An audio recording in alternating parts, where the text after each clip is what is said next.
બોટાદ તાલુકા પંચાયત પ્રમુખ ઉપપ્રમુખની વરણી પૂર્ણ. અસ્મિતાબેન કેવડિયા ઉપપ્રમુખ બન્યા. બોટાદ તાલુકા પંચાયતના પ્રમુખ અને ઉપપ્રમુખની વરણી આજે સર્વાનુમતે કરવામાં આવી હતી. બોટાદ તાલુકા પંચાયતની કુલ 22 બેઠકોમાંથી ભાજપ પ્રેરિત પેનલે 19 બેઠકો પર વિજય મેળવ્યો હતો, જ્યારે કોંગ્રેસને 3 બેઠકો ફાળે ગઈ હતી. આજે નાયબ જિલ્લા વિકાસ અધિકારી, ડીડીઓ, તાલુકા વિકાસ અધિકારી સહિતના અધિકારીઓની ઉપસ્થિતિમાં યોજાયેલી બેઠક દરમિયાન પ્રમુખ તરીકે કિશોરભાઈ ભૂપતભાઈ મેર અને ઉપપ્રમુખ તરીકે અસ્મિતાબેન શૈલેષભાઈ કેવડિયાની સર્વાનુમતે વરણી કરવામાં આવી હતી.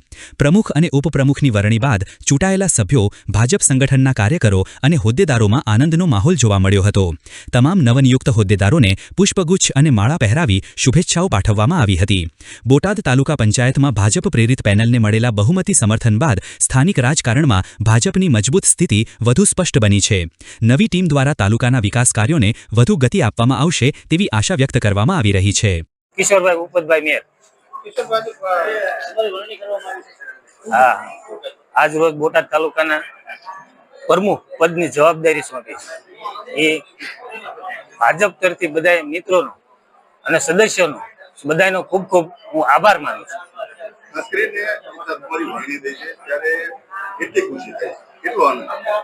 આનંદ તો હોય જ ને સાહેબ.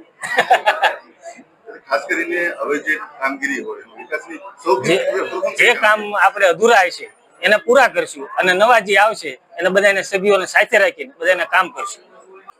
આજ રોજ બોટાદ તાલુકા પંચાયતના પ્રમુખશ્રી અને ઉપપ્રમુખશ્રીની ચૂંટણી યોજવામાં આવેલી, જેમાં 22 સભ્યો હાજર રહેતા ફોરમ પૂર્ણ થતા સમયસર અમે પ્રક્રિયા શરૂ કરેલી હતી અને ત્યારબાદ ચૂંટણી હાથ ધરતા પ્રમુખના પદ માટે કિશોરભાઈ ભૂપતભાઈ મેરને 22માંથી 19 મત મળેલા, જેથી અધ્યક્ષીય અધિકારી સાહેબે એમને પ્રમુખ તરીકે જાહેર કરેલા છે.